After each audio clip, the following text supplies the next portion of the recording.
Hello students, এই ভিডিওটিতে আমরা তোমাদের যে ফার্স্ট চ্যাপ্টার আছে পরিবেশের জন্য ভাবনা, তার থেকে কিছু গুরুত্বপূর্ণ শর্ট কোশ্চেন যেগুলো ফার্স্ট সামেটিভে তোমাদের চলে আসতে পারে সেগুলো নিয়ে আলোচনা করব। কারণ ফার্স্ট সামেটিভে একদমই এই এপ্রিল মাসেই হবে যা মনে হচ্ছে। তাই আমরা এই পরিবেশের জন্য ভাবনা চ্যাপ্টার থেকে যে গুরুত্বপূর্ণ কোশ্চেনগুলো আছে সেগুলো নিয়ে, মানে যেগুলো এমসিকিউ এবং শর্ট কোশ্চেন আছে সেগুলো নিয়ে আলোচনা করব। ঠিক আছে, তো ফার্স্ট কোশ্চেন আছে কি, বায়ুমণ্ডলের যে স্তরটির ঘনত্ব সবচেয়ে বেশি সেটি হলো কি হয়, সেটি হলো ট্রপোস্ফিয়ার। ঝড় বৃষ্টি বজ্রপাত প্রভৃতি প্রাকৃতিক ঘটনাগুলি বায়ুমণ্ডলের যে স্তরে দেখা যায় সেটি কি হবে, সেটি হলো ট্রপোস্ফিয়ার। ওজন হিসেবে বায়ুমণ্ডলের কত ভাগ ট্রপোস্ফিয়ারের অন্তর্গত, সেটি হলো 75 ভাগ। কোন স্তরটিকে শান্তমণ্ডল বলা হয়, স্ট্র্যাটোস্ফিয়ারে, কারণ এখানে কোনো ঝড় বৃষ্টি কিছু হয় না, তো স্ট্র্যাটোস্ফিয়ারকে শান্তমণ্ডল বলা হয়। স্ট্র্যাটোস্ফিয়ারের সর্বোচ্চ অংশের উষ্ণতা কত হয়, স্ট্র্যাটোস্ফিয়ারের সর্বোচ্চ অংশের উষ্ণতা হয় 0 ডিগ্রি সেলসিয়াস। সূর্য থেকে আগত অতিবেগুনি রশ্মি শোষণ করে যে স্তর সেটি কি, সেটি হলো ওজোনস্ফিয়ার, কারণ এখানে ওজোন গ্যাস থাকার জন্য সেই ওজোন গ্যাস ওই ইউভি রেকে আটকে দেয়। ঠিক আছে, বায়ুমণ্ডলের শীতলতম অঞ্চল কোনটি, সেটি হলো মেসোপজ। ঠিক আছে, বায়ুমণ্ডলের উষ্ণতম স্তর কোনটি, সেটি এক্সোস্ফিয়ার, প্রায় 1600 ডিগ্রি সেলসিয়াস তাপমাত্রা চলে যায়। মেরুজ্যোতি উৎপন্ন হয় বায়ুমণ্ডলের যে স্তরে সেটি হলো আয়নোস্ফিয়ার। ঠিক আছে, আর এখানে এই আয়নোস্ফিয়ার কোথায় থাকে, সেটি থাকে থার্মোস্ফিয়ার। ঠিক আছে, বেতার তরঙ্গ প্রতিফলিত হয় বায়ুমণ্ডলের যে স্তর থেকে সেটি হলো আয়নোস্ফিয়ার। প্রতি কিলোমিটার উচ্চতা বৃদ্ধিতে ট্রপোস্ফিয়ারের উষ্ণতা কত করে কমে, সেটা 6.4 বা 6.5 ডিগ্রি সেলসিয়াস। ঠিক আছে, বায়ুমণ্ডলের কোন স্তরের উচ্চতা বৃদ্ধির ফলে উষ্ণতা বৃদ্ধি পায়, দুটি স্তর, একটা স্ট্র্যাটোস্ফিয়ারে আর থার্মোস্ফিয়ারে। ঠিক আছে, স্ট্র্যাটোস্ফিয়ার এবং থার্মোস্ফিয়ারে উচ্চতা বৃদ্ধির সঙ্গে উষ্ণতা বৃদ্ধি পায়, আর বাকিগুলোতে কী হয়, উচ্চতা বৃদ্ধির সঙ্গে উষ্ণতা হ্রাস পায়। সূর্য থেকে পৃথিবীতে তাপ আসে কোন পদ্ধতিতে, সেটি হলো বিকিরণ পদ্ধতিতে। বায়ুমণ্ডলের কোন অঞ্চলে কৃত্রিম উপগ্রহ মহাকাশ স্টেশন এগুলি থাকে, সেটি এক্সোস্ফিয়ারে।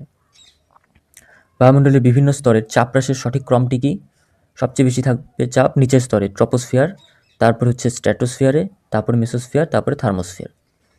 বায়ুমণ্ডলের কোন স্তর জলচক্র উষ্ণতা নিয়ন্ত্রণ করে, সেটি হলো ট্রপোস্ফিয়ার। স্থলবায়ুর তীব্রতা বৃদ্ধি পায় কোন সময়, সেটা ভোরের দিকে।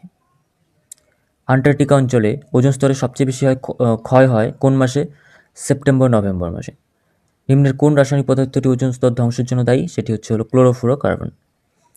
সিএফসি অতিবেগুনি রশ্মির আঘাতে বিভাজিত হয়ে কি উৎপন্ন করে, সক্রিয় ক্লোরিন পরমাণু। সুপারসনিক এরোপ্লেন থেকে নির্গত নাইট্রোজেনের কোন অক্সাইডটি ওজোন স্তরের ক্ষতি করে, সেটি N2O, নাইট্রাস অক্সাইড। ওজোনোস্ফিয়ারের ওজনের ঘনত্ব সাধারণত কত থাকে, 10 ppm parts per million. Ozone স্তর ক্ষয়ের ক্ষতিকারক প্রভাব কি কি, উষ্ণতা, ভূপৃষ্ঠের উষ্ণতা বৃদ্ধি, এটাও হয়, শস্যের উৎপাদন হ্রাস, এটাও হয়, ত্বকের ক্যান্সার, এটাই, অর্থাৎ অপশন হবে ডি, উপরোক্ত সবগুলি। নিম্নলিখিত কোনটি গ্রিনহাউস গ্যাস, ওজোন একটি গ্রিনহাউস গ্যাস। নিম্নলিখিত কোন রশ্মিটি তাপীয় রশ্মি, সেটি অবলোহিত বা ইনফ্রারেড, এটাকে ইনফ্রারেড বলা হয়। গ্লোবাল ওয়ার্মিংয়ে বিভিন্ন গ্রিনহাউস গ্যাসের অবদানের ক্রমানুসার কী হবে, সবচেয়ে বেশি CO2, তারপরে মিথেন, তারপরে সিএফসি, তারপরে জল। ঠিক আছে, নিম্নের কোনটি গ্রিনহাউস গ্যাস নয়, NO2 গ্রিনহাউস গ্যাস নয়, বাকি CO2, CH4, N2 সবাই গ্রিনহাউস গ্যাস। গ্রিনহাউস প্রভাব সৃষ্টিতে CO2 গ্যাসের অবদান কত, প্রায় 50%। স্বাভাবিকভাবে ওজোন স্তর কীভাবে গঠিত হয়, ইউভি রশ্মির সাথে O2 এর ক্রিয়ায়। নিম্নের গ্রিনহাউস গ্যাসগুলির উষ্ণায়ন ক্ষমতার ক্রমানুসার কী হয়, সবচেয়ে বেশি গরম করতে পারে সিএফসি, তারপরে O3, তারপরে CH4, তারপরে CO2। ঠিক আছে, এটা কিন্তু উষ্ণায়ন ক্ষমতা। ঠিক আছে, আর যদি অবদান বলে তাহলে CO2 সবচেয়ে বেশি হবে। গ্লোবাল ওয়ার্মিংয়ের ফলে কোনটি ঘটবে না, দিন রাত্রির দৈর্ঘ্যের পরিবর্তন, এটা ঘটবে না, বাকি সবগুলোই হবে। ঋতুচক্রের পরিবর্তন হবে, মহাসাগরীয় স্রোতের পরিবর্তন হবে, পোলার আইস ক্যাপ অর্থাৎ হিমবাহগুলো গলে যেতে থাকবে। সূর্য থেকে পৃথিবীতে আগত অবলোহিত রশ্মি সম্পর্কে কোনটি সত্য, বায়ুমণ্ডলে প্রবেশ করার সময় তরঙ্গদৈর্ঘ্য কম থাকে, কিন্তু পৃথিবী থেকে বিকিরিত হওয়ার সময় তরঙ্গদৈর্ঘ্য বেড়ে যায়। ঠিক আছে, অর্থাৎ বায়ুমণ্ডলে যখন প্রবেশ করে তখন তরঙ্গদৈর্ঘ্য কম থাকে, কিন্তু যখন পৃথিবী থেকে বিকিরিত হয় তখন তরঙ্গদৈর্ঘ্য বেড়ে যায়। সূর্যালোকের কোন রশ্মি ভূপৃষ্ঠে আপতিত হলে সালোক সংশ্লেষ প্রক্রিয়া ব্যাহত হয়, সেটি অতিবেগুনি রশ্মি। নিচের কোনটি জীবাশ্ম জ্বালানি নয়, কাঠ কোনো জীবাশ্ম জ্বালানি নয়। পেট্রোল, কেরোসিন, ডিজেল ও এলপিজি এর মধ্যে তাপন মূল্য সবচেয়ে বেশি কার, সেটি হবে এলপিজি, লিকুইড পেট্রোলিয়াম গ্যাস। প্রদত্ত জ্বালানিগুলির তাপন মূল্য সঠিক ক্রমটি কী হবে, সেটি হবে কয়লা, তারপরে হবে ডিজেল, তারপরে হবে এলপিজি, তারপরে হবে হাইড্রোজেন। সবচেয়ে বেশি হচ্ছে হাইড্রোজেনের, বিশেষত তরল হাইড্রোজেনের। নিচের কোনটি জীবাশ্ম জ্বালানি? কয়লা, খনিজ তেল, প্রাকৃতিক গ্যাস সবগুলি হচ্ছে জীবাশ্ম জ্বালানি। প্রাকৃতিক গ্যাসের মূল উপাদান কি? সেটি হলো মিথেন। জীবাশ্ম জ্বালানি সংরক্ষণ করা প্রয়োজন, কারণ এগুলি অনবীকরণযোগ্য, অর্থাৎ একবার ব্যবহার করলে আর পাওয়া যাবে না। স্থিতিশীল উন্নয়ন বলতে কি বোঝায়? ভবিষ্যৎকে সুরক্ষিত রেখে বর্তমানের উন্নতি। কোন ধারণাটি স্থিতিশীল উন্নয়নের অঙ্গ নয়? সেটি হচ্ছে যোগান। এটি স্থিতিশীল উন্নয়নের, বাকি চাহিদা, সীমাবদ্ধতা এগুলো হচ্ছে স্থিতিশীল উন্নয়নের ধারণা। সৌরকোষ গঠনে প্রধান উপাদান হিসাবে ব্যবহৃত হয় কি? সিলিকন। ঠিক আছে, একটি অর্ধপরিবাহী। কোন শক্তির ব্যবহারে অ্যাসিড বৃষ্টির সম্ভাবনা বাড়ে? সেটি হচ্ছে জীবাশ্ম জ্বালানির। বর্তমান শক্তির চাহিদা বেশিরভাগটাই আসে কোথা থেকে? জীবাশ্ম জ্বালানি থেকে। সৌরশক্তি বিদ্যুৎ শক্তিতে রূপান্তরিত হয় কোথায়? ফটোভোল্টিক কোষে। সৌরশক্তি রাসায়নিক শক্তিতে রূপান্তরিত হয় কোথায়? উদ্ভিদ দেহে। জীবাশ্ম জ্বালানিগুলির মধ্যে সবচেয়ে কম দূষণ ঘটায় কে? প্রাকৃতিক গ্যাস। অপুনর্নবীকরণযোগ্য শক্তির উৎস, নিচের শক্তির উৎস কোনগুলি? বায়ুশক্তি পুনর্নবীকরণ, পারমাণবিক পুনর্নবীকরণ, সৌরশক্তি পুনর্নবীকরণ। খালি পেট্রোলিয়াম শক্তিকে আবার নতুন করে ব্যবহার করা যায় না একবার ব্যবহারের পরে। যে শক্তি কয়লা, খনিজ তেলে পরিবর্তিত হয়ে আবদ্ধ থাকে সেটি হলো তাপশক্তি। কয়লা খনিতে জমে থাকা কোন গ্যাসটিকে জ্বালানি হিসেবে ব্যবহার করা যায়? সেটি হচ্ছে মিথেন, যেটাকে কোলবেট মিথেন বলা হয়। ঠিক আছে, মিথানোজয়িক ব্যাকটেরিয়ার উদাহরণ কী হবে? মিথানোকক্কাস, মিথানোব্যাকটেরিয়াম দুটিই হচ্ছে মিথানোজয়িক ব্যাকটেরিয়া, অর্থাৎ সি, এ ও বি উভয় সঠিক। জোয়ার ভাটার শক্তির সাহায্যে বিদ্যুৎ উৎপাদনের ক্ষেত্রে সঞ্চিত জলের স্থিতিশক্তি বৈদ্যুতিক শক্তিতে রূপান্তরিত হয়। ঠিক আছে, নিচের কোনটিতে গ্রিনহাউস প্রভাবের নীতি প্রয়োগ করা হয়? সেটা হলো সোলার কুকার।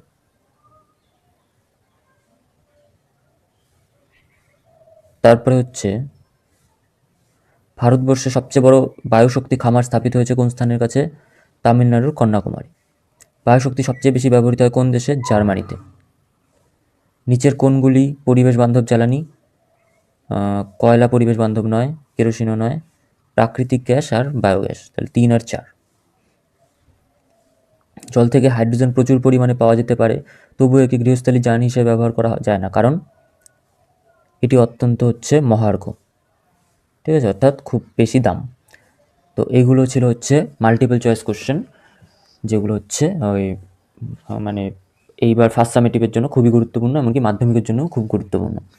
তারপর যদি শূন্যস্থান পূরণ দেখি তাহলে কী কী আছে? ক্ষণমণ্ডল বলা হয় বায়ুমণ্ডলের কোন স্তরকে? ট্রোপোস্ফিয়ার স্তরকে। ট্রোপোস্ফিয়ার শব্দটি প্রথম ব্যবহার করেন ডিভোর্ট, টেজারেঙ্ক ডিভোর্ট। ঠিক আছে, বায়ুমণ্ডলের সমস্ত জলীয় বাষ্প ধূলিকণা ট্রোপোস্ফিয়ার স্তরেই সীমাবদ্ধ। ট্রোপোস্ফিয়ার ও স্ট্র্যাটোস্ফিয়ারের সীমানা নির্দেশক অঞ্চলটিকে কী বলে? ট্রোপোপজ। স্ট্র্যাটোস্ফিয়ার স্তরের ঊর্ধ্ব অঞ্চলে ওজোন গ্যাসের অবস্থান পাওয়া যায়। পৃথিবীর বাইরের উল্কাপিণ্ড মেসোস্ফিয়ার স্তরে প্রবেশ করে বায়ুর সঙ্গে সংঘর্ষে জ্বলে পড়ে যায়। বায়ুমণ্ডলের থার্মোস্ফিয়ার নিচের অংশ আয়নমণ্ডল নামে পরিচিত। এলপিজি এর তাপন মূল্য কত? 8000 kilo calorie per metre cube.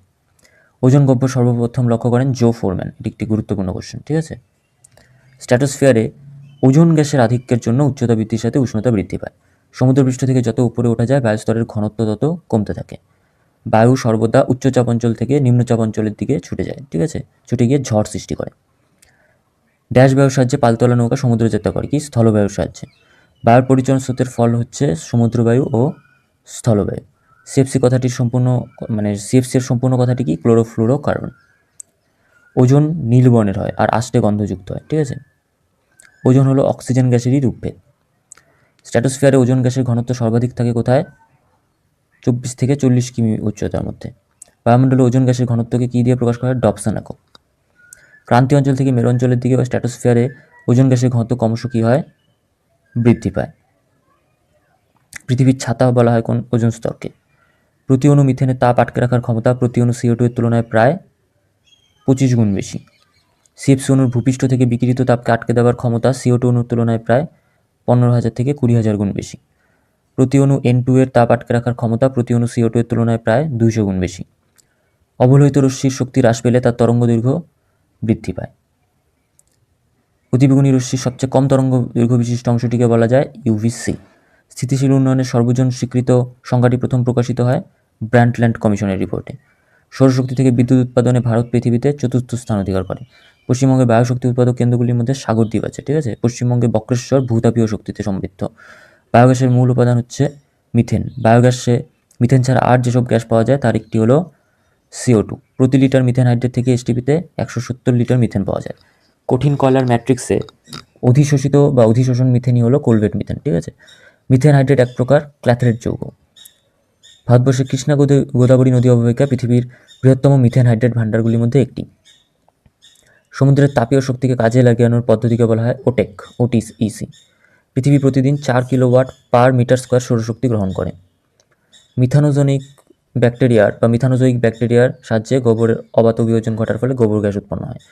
মিথেনের Tapan মূল্য পেট্রোল অপেক্ষা কম। ফটোভোল্টিক কোষের মাধ্যমে সৌরশক্তিকে সরাসরি বিদ্যুৎ শক্তিতে রূপান্তর করা যায়। কেরোসিন হলো C11 C14 কার্বন পরমাণু গঠিত অ্যালকেনের মিশ্রণ। সৌর ধ্রুবক, এটা আসার চান্স আছে, 1.4 কিলোওয়াট পার মিটার স্কোয়ার। কৃত্রিম উপগ্রহে ব্যবহৃত শক্তির প্রধান উৎস কি? সেটা হচ্ছে সৌরকোষ থেকে উৎপন্ন শক্তি, ঠিক আছে। তো এগুলো ছিল হচ্ছে আমাদের শর্ট কোশ্চেন যেগুলো আসার মতো ছিল। এবার হচ্ছে এই পিডিএফটাই যদি তোমাদের পুরোপুরি দরকার হয় তাহলে ডেসক্রিপশনে পিডিএফটার লিঙ্কটি পেয়ে যাবে, ঠিক আছে। তো ভিডিওটি এখানেই শেষ করছি। ভিডিওটি ভালো লাগলে লাইক করে দিও, চ্যানেলটি সাবস্ক্রাইব করে দিও।